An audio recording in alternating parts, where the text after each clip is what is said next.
Everyone, welcome to the Truly Myrtle podcast. This is Libby and this is episode 10. It's lovely to have you back if you've been before, and if you're a new listener or viewer, welcome. Now, some of you might be listening to this on iTunes because this is the first of my podcasts that I've actually uploaded to iTunes. I have had lots of requests for an audio version for my podcast because lots of you listen to audio podcasts, as do I. In fact, most of the podcasts I listen to are audio. I have put them all into iTunes and I download them when they come up, and I really enjoy driving the car, cleaning the house, making the dinner, anything really. I can put my phone in my back pocket when I'm cleaning the house. I can have it on the bench when I'm cooking the dinner, and I just listen to lots of podcasts. So I'm really pleased that I figured out how to make this available to you on iTunes as well. So welcome. It's lovely to have you here. I have actually got some news. I have had lots of requests for audio podcast. I do listen to audio podcasts myself. I've also had lots of requests for more podcasts. I can't quite believe that, but a lot of you want to hear me more often. So I've decided to abandon my video podcast and just go audio. So this will actually be the last video podcast from Truly Myrtle. I'm going to record audio from now on, and I'm heading over to iTunes. So I'm really sorry for those of you who love YouTube and for those of you who love video, but it takes me days and days and days and days to upload this podcast, a video version of this podcast, and it puts me off from doing any more. It's just such an enormous file, and I have a really slow internet connection out here in the country. So I've decided that I would like to do more podcasts. I think that would be fun. I've got some ideas for interviews, which I'm lining up. It's really exciting. I've got a whole bunch of people that I'm going to talk to, and most of them, if not all of them, really don't want to be on video. They'd much prefer to talk to me on audio. So that's what I'm going to do. We're going to have more podcasts more often, and I'll have some fun interviews. So come and find me on iTunes. I might look into Stitcher as well. If someone can tell me if you're interested in me putting my podcast somewhere else, that would be great, because I know about iTunes. It would be great to hear if some of you listen to podcasts on other platforms as well, and just let me know, and I can try and figure that out. So hopefully that's okay. Please say that's okay. I don't want to upset too many of you by not having videos. But there we go. That's how we're going to do it. I've really experimented this year. There's going to be a few changes actually for Truly Myrtle, because this year, 2015, I have experimented with lots of things as I get my little business underway. And I started with my blog about 3.5 years ago, coming up for 4 years ago. And then this year, with my youngest going to school, I decided to focus more on designing and trying to get a business going where I can design and sell my patterns. And it has been really fun. I've learned so much. I've experimented with lots of ways of telling you about what I'm up to and getting to know you a bit better and building the community around Truly Myrtle, because that is super fun. And part of that has been starting my newsletter and doing this podcast. I do a lot on Instagram now. So there's lots of things that I've been doing. So anyway, I'm having a few changes. I'm working out what I can do and what I can't do, what's sustainable for me, because I've got 4 kids and that makes for a fairly busy life. I've got lots of things I want to make, lots of designs I want to produce. So I just need to work out what I'm going to focus on from now on in. So just sit tight, and I'll slowly announce a few things as we go along, how it's going to work for Truly Myrtle, what you can expect for 2016. It's going to be fun. I'm going to make it fun. I can't wait. So the first thing is go and find me on iTunes. If you want to follow me, there's going to be a few ways you can do it. I'm on Instagram every day. So if you want to catch up with me on what I'm doing day to day, hop over to Instagram and search me up Truly Myrtle Photos on Instagram, and you can catch up with me every day. Catch up with my podcast. I'm aiming to do probably once a fortnight. I'll see how that goes and see how much time I have, whether I can do any more. But at the moment, I'm aiming for once a fortnight with a podcast. So go and find me over there. And then the other way to stay in touch is to subscribe to my newsletter. So if you head over to trudymyrtle.com, you can sign up on my website for my newsletter. Now, my newsletter is a monthly mini mag, I call it. So it's not a newsletter that's just a roundup of blog posts for the month and things I've been doing. I've been trying to actually produce something that's really entertaining and interesting for you. There's exclusive articles over there. Tips from readers. I've got things that I've found through the month, lots of lovely pictures. So go and sign up. It's a mini mag. It comes out once a month. It's totally free. Comes out at the end of the month. So if you're interested in that, go and head over to trudymyrtle.com and sign up. So there's lots of ways to stay in touch, not just here. So anyway, be lovely to see you all over the show. What have I been doing? I've told you who I am. I've told you where you can find me. Well, I'm going to tell you what I've been doing. I'm just trying to make sure I'm covering everything because my notes are a little scanty today. Right. We finished the stitch along. I had a stitch along in the Trudy Myrtle Ravelry group. No, not in the Trudy Myrtle Ravelry group, in the Budding Designers Down Under group. I had a stitch along. So everyone was invited, anyone who wanted to was invited to come and sew and knit and crochet and whatever, something for themselves. So that was the big thing, really. It was a spoil yourself stitch along. So I was really trying to get people to do something for them for a change, because I'm all about spoiling yourself and making yourself feel good. And do you know, we had over 100 projects were finished. I can't believe it. Over 100. I am amazed. There were at least 3 whole outfits finished. That's absolutely fantastic. They were really cool. And then there were lots of shawls knitted. Quite a bit of sewing happened, actually, which was really nice to see. Some crochet. So there was all sorts that happened, and we had some really fantastic prizes. I had some wonderful sponsors, and most of the prizes are winging their way to the winners now. So if you have won a prize and you haven't let me know where you live or what your email address is, can you get hold of me? Just check over on the Ravelry thread in the Budding Designers Down Under group, and tell me if you're a winner and how I can get hold of you. I think there might just be a couple of people left. So hopefully I'll get hold of everybody really soon. But thank you so much for joining in. It was really good fun. I'm looking forward to some more knit-alongs and stitch-alongs next year. So keep your eyes peeled, your ears peeled, and we'll see what we can do next year. So that was a knit-along. Now I've released a couple of patterns this month. This month.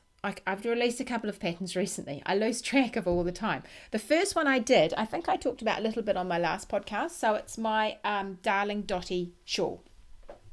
Here it is here. I'm showing everybody. See, I have to get used to actually telling you what I'm doing. This is the hard thing about going to audio when you have a video, is trying to describe what you're doing. So I'm hoping that when I'm just talking to you on the microphone, it will be a lot easier. So you won't see necessarily everything that I'm showing you, but you will see it if you head over to Instagram and follow me there, or Facebook. You'll see them all there. I put lots of photos up, so don't be worried about not seeing stuff. It's going to be fine. I'm just trying to reassure you. So my darling Dotty shawl is a really lovely big cozy wrap. I wore it down to school this morning. It covers your whole shoulders. It's really long at the back. It has a nice long end, so you can throw them both over your shoulder. And the one I made, it's the same construction and the same pattern as my darling Dotty shawl. This is Big Dotty. So my darling Dotty shawl is a light sport weight summery version of my Big Dotty shawl.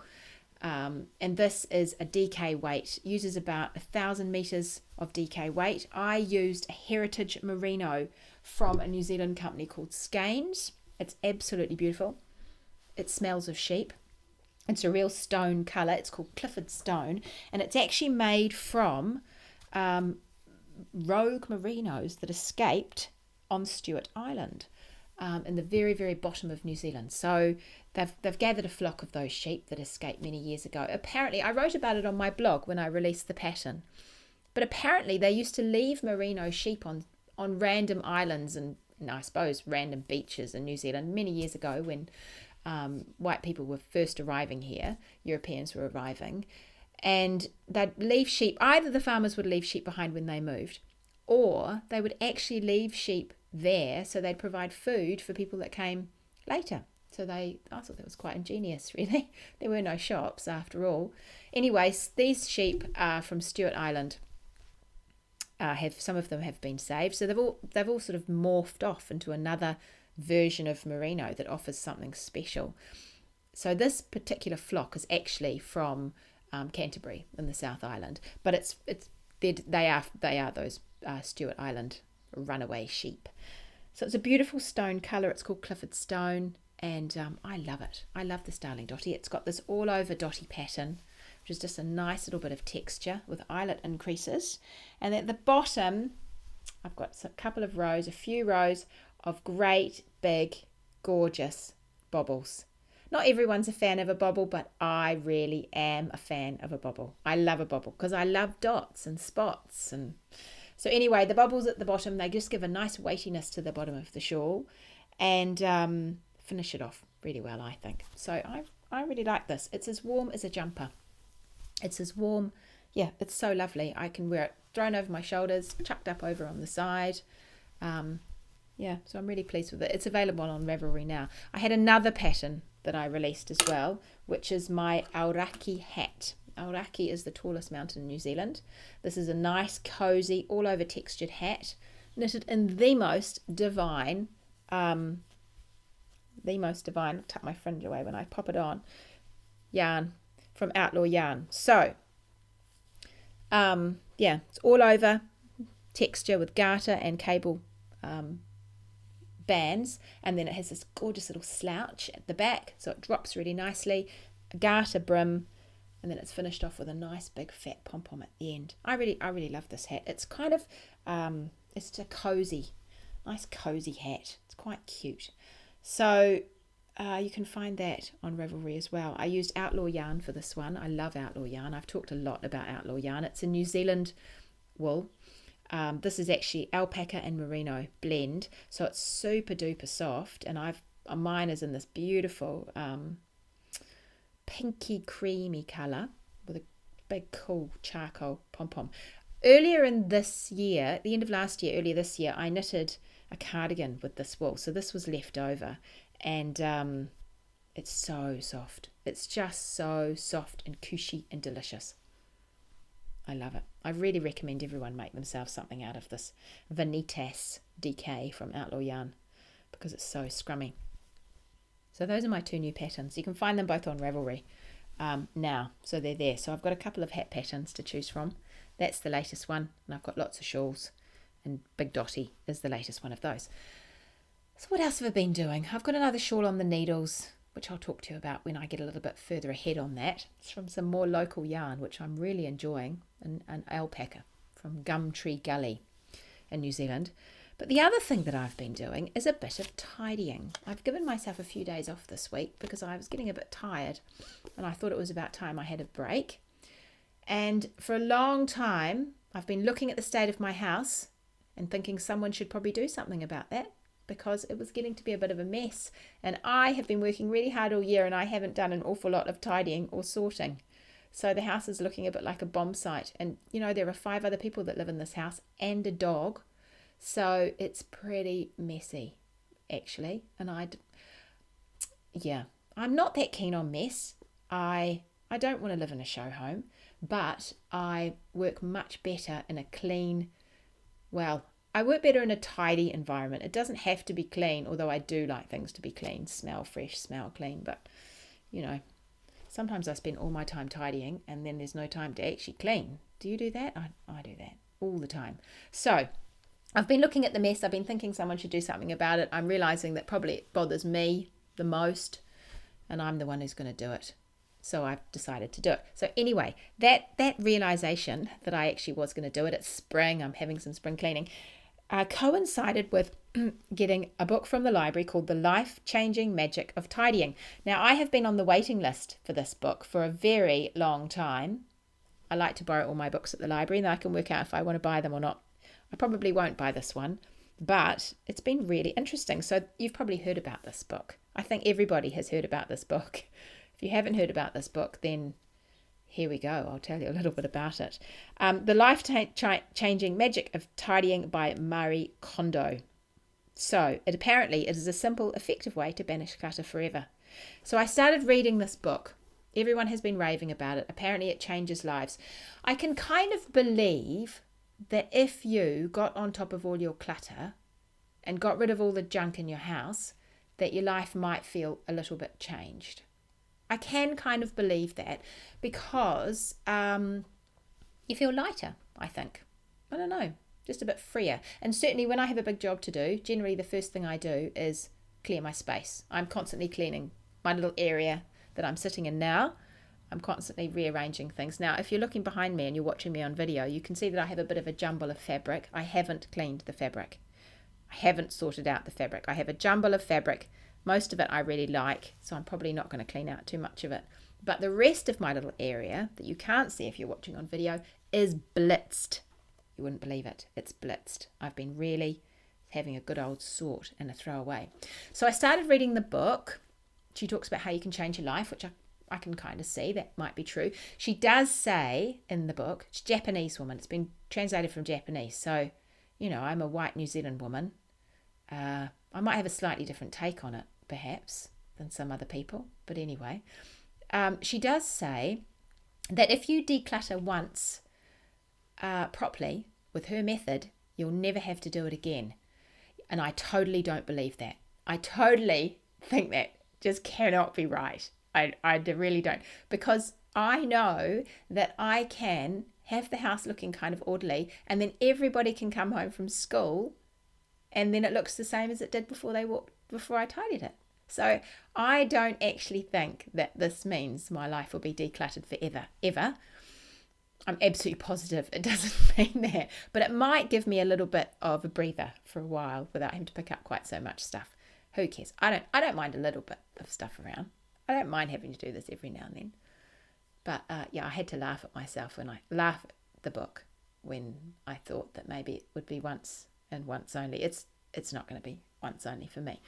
Anyway, look, I just moved from England 2 years ago, and before I left, I absolutely chucked away so much stuff. I sorted out so much stuff. I threw things away. I gave things away. I donated things.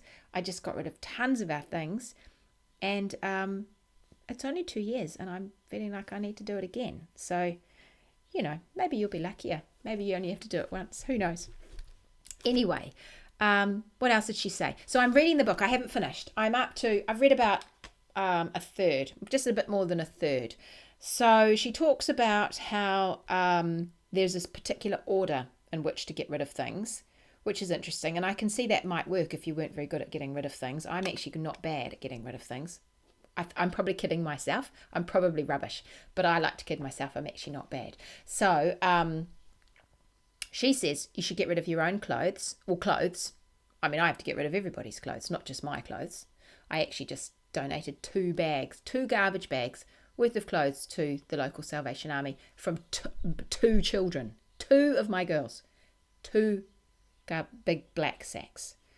So, they've gone from wearing no uniform to a uniform, and that has radically changed what they actually wear. So I have had a bit of a sort out of what they wear now. They are in this horrible polyester uniform all the time. Anyway, it's a bit depressing for me, but never mind. I'm not that keen on uniforms. So you do the clothes, then you do books, then you do miscellaneous things, which I'm guessing means the rest of the house, because the kitchen, and then, I don't know, what my craft area. I'm not sure if she's anticipating people have stashes, or maybe that falls under the next category, which is sentimental. Maybe my wall is actually sentimental. Who knows? Anyway, you do that. And then lastly, you do precious. Or maybe my wall's precious. Maybe that's what it is. I haven't tried to do my stashes yet. So precious, I think she means photos and bits and bobs that are really precious. I don't know. Anyway, there's an order. So, of course, I totally ignored the order. I am doing that thing that you do before the cleaner comes. So I feel like I'm cleaning the house, getting ready for when the cleaner actually comes. So I'm thinking I might have a go at her method and her order. But before I start, I'll just get rid of a whole lot of stuff randomly from around the house. So then there's not that much to go through when I start the book. Does that make any sense to you? So when I'm walking around, I I sort out and get rid of stuff and put it away, but I'm not actually doing it properly, according to Marie Kondo. But anyway, doesn't matter, does it? Doesn't matter. I quite like making my own rules for things. So there was one really interesting thing about the book I wanted to talk to you about, because I've heard lots of people talk about this book, and there's one bit where she talks about, that I've read so far, where she talks about how if you're in two minds about whether to get rid of something, so the idea is that you look at things and the gut reaction is, does it spark joy? That's what she says. I sort of say, do I like it? Am I keen on this? Can I live with it? I sort of say that instead. But does it spark joy? And if you're not sure whether it sparks joy, you shouldn't think about it too hard. Then have a little think about it if you're not sure. So I thought that was really interesting, because she talks about how things come into your life and they don't all have to be your best friends and your lovers. They actually don't. Just like people come into your life, and things are the same. So they don't all have to be the most precious thing you've ever owned. Sometimes they can just be someone really great that you met at a party and it was so much fun and I really enjoyed you, but actually I'm never going to see you again, but you were a really good laugh. And sometimes they can be someone that fills a gap for a certain period of time when you've got a baby that likes to play with a certain kid and you enjoy the mother, but then they move away and you lose contact or whatever. So they don't necessarily stay with you forever and ever. They kind of have a purpose and then that's that. So she says things are a bit the same. And I quite like this idea, actually. I know people think it's really quacky, but I actually quite like it. So if you're not sure about something, you can say to yourself, did I enjoy buying you? And you can think, I really did. I really got a thrill out of buying those crazy shoes. I really did get a thrill out of that. But I've never worn them because they are too crazy. They really are too crazy, and I'm not going to wear them again. But man, it was a good thrill. And then you feel guilty because they were really expensive and you probably should keep them and you probably should try and wear them. So then you're not sure if you should throw them away. And she says, hey, they've done their job. They gave you a big thrill at the beginning. Let's set them free. And I think someone else will love them. Give them to someone else. They'll love them. I enjoyed them. Oh, well. That was great at the time. I'm going to let them go and I'll set them free. Someone else will love them. So I put them in a bag and whip them off to the op shop, down to the Salvation Army. I quite liked that idea. I thought that would be, for me, it's been quite good. Not that I've actually done my clothes yet. I've done all the other things instead because I'm getting ready to start. Anyway, who knows? A friend of mine said to me the other day, do I have chucker's remorse? You know, when you throw things away and then you regret actually throwing them away. Yes, sometimes I do, especially if it's particularly useful but not all that lovable. And then I think, oh gosh, I could have done with all those, whatever it was, safety pins, post-it notes. Perhaps I shouldn't have thrown them all away or whatever it was. I do that sometimes. I try not to, but sometimes I just do. So yeah, it's an interesting book. Life-changing magic of tidying. I'm going to keep reading. I'm going to keep working my way through it, and I'll see what I think at the end. And then I might have a bash at doing a bit more. But at this time of year, when spring is coming, it feels good to have a bit of a clear out, clear the decks, give myself some room, bit of room to breathe, bit of room to be creative, and get ready for the new year with a bit of space. I think that was all I had to tell you today. I can't think if there's anything else. So if you're a podcast viewer and watching this on YouTube, I'm not going to see you again here. I mean, I will see you for tutorials and things because I've got some ideas to do some tutorials via video, and I'll put those on YouTube so you can watch them. But if you want to keep following my podcast, please come and listen to me on iTunes or tell me where you want to listen to me. But that's what I'm going to do. So you will hear me more often. You're going to hear me talk to some absolutely fantastic people, which I'm really looking forward to starting to show you next year. And yeah, you'll hear me more often. So hopefully that's okay. I really hope it's okay. Lovely to see you today. I hope you have a nice day. It's a bit grey outside, actually. Apparently we're in for more wind and a bit more rain. I was hoping that summer might come quite soon, but it's taking its time. dragging its heels. My kids have got Ag Day tomorrow at school. So all those lambs you've been seeing on my Instagram feed are going to be taken down to school tomorrow and led round a paddock with their leads. But I don't think they're going to do very well, really. We'll see how they go. They're supposed to follow a course and jump over a little mound, but nobody has been practicing all that much, and the lambs don't really do what they're told, so we'll see how they get on. But anyway, it's been an interesting couple of months raising lambs, I have to tell you. I think that's it. I can't think of anything else I needed to tell you. It was just good to get this recorded, tell you my news, and I'll talk to you soon. Bye. Have a lovely day.